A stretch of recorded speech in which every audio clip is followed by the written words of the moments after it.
I'm trying to do better about making more things from scratch, and one of the things that I really love to make that is not as hard as you would think is homemade bread, just sandwich bread, white bread. This is a recipe I got from Pinterest years ago, so I can't credit who I got the recipe from, but it is the easiest bread recipe that I've ever used, but it's delicious too. And it starts with 3 cups of water and then just 1 packet of yeast.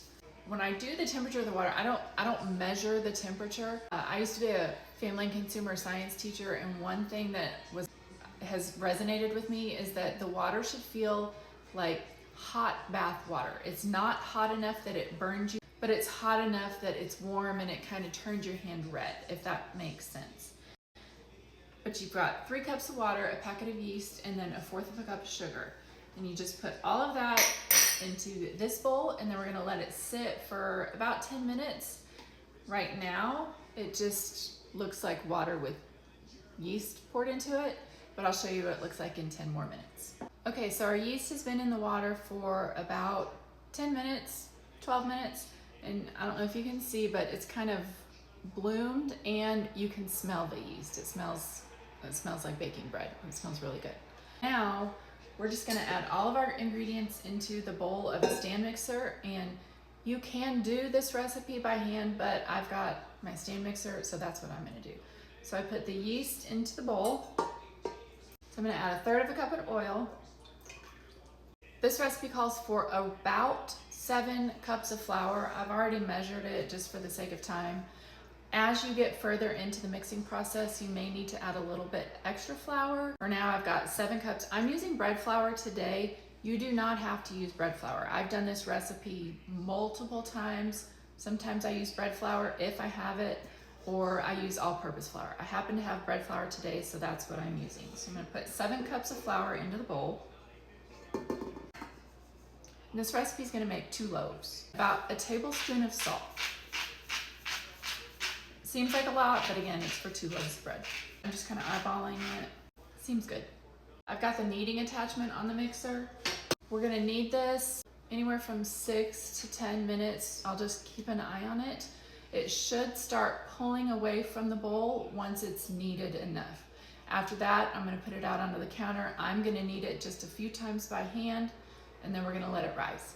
So this has been going about 8 minutes, I guess. It's still really wet. I'm gonna add about a 1/2 cup more flour, let it knead for 2 or 3 more minutes, and then I'm gonna put it out on the countertop and see how it feels, if I need to add any more to it or if we can let it rise at that point. We're done kneading in here. Now I'm gonna put it out onto the countertop. I'm gonna put some flour down, knead in that flour, get it to where it's not sticky, it's just real smooth, and then we're gonna let it rise. So my counter's clean. I'm just gonna sprinkle a little bit of flour, and then I'm gonna turn out the dough onto the flour and knead it until it's smooth. So you can see it's still stickier than I want it, but I have more control over how much flour I put when I'm kneading it on the counter with my hands than I do when I've got it in the mixer. Pull it and then use the heels of your hand to knead it. Just keep turning it over. And already with that little amount of flour, it's gotten really smooth and it's not wet and sticky anymore. Now we've got a really smooth ball of dough. So we're gonna let it rise into a bowl. I just spray a little bit of cooking spray in there. We're high tech here, so I just use a baggie and spread that around and make sure the whole bowl's covered. I take the dough, I turn it around in there so it's not coated in oil, but it has a little bit of a layer on it, which keeps it more moist while it's rising. My house is pretty cool today, relatively speaking, so what I did was turn my oven to warm, and I turned it off, and I cover this with a towel, and then I'm gonna put it in the oven to rise for 1 to 2 hours till it's doubled in size. Okay, it's been about 2 hours, and look what we have. It has at least doubled, if not tripled in size. Now is the fun part where we get to punch it, and then we're gonna throw this onto the counter. We're gonna knead it like 10 to 15 times, and then we're gonna split it up in between the 2 loaf pans. Shouldn't need any flour. I just sprinkle just a tiny bit. Like 10 to 15 times. Lost track, I wasn't counting, but we're gonna assume that was 10 to 15. Now we're gonna split it in half. Once I split it in half, I just kind of roll it into a cylinder. There is a more technical way that you can do this, but because we're going for ease, I don't do anything technical.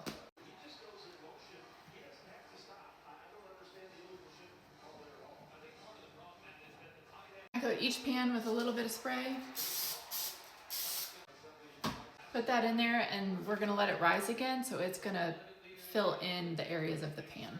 So we've got both loaves into the pan. We're gonna put the towel over them again, put them in the oven, let them rise about another hour.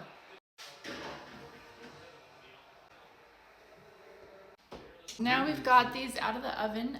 Look at them, they have risen. The only thing we have to do is preheat the oven to 375 and then they bake for 25 minutes.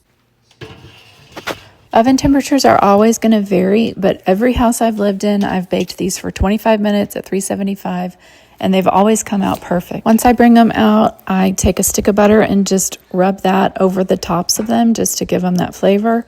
Then I leave them in the pans for about 5 minutes before I turn them out onto a wire rack, and then I let them cool about 30 minutes before I cut into them. I have waited long enough. They have been out about 30 minutes. They're still warm. They've had enough time to cool off enough to where they've got structure to them. So this is the heel, so I'm not gonna eat that one. Well, yeah, I'll eat that one. I just want to taste mine with butter. I wish you guys could smell what it smells like in here.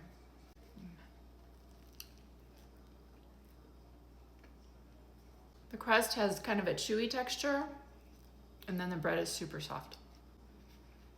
It's perfect. Let me know in the comments if you guys try it.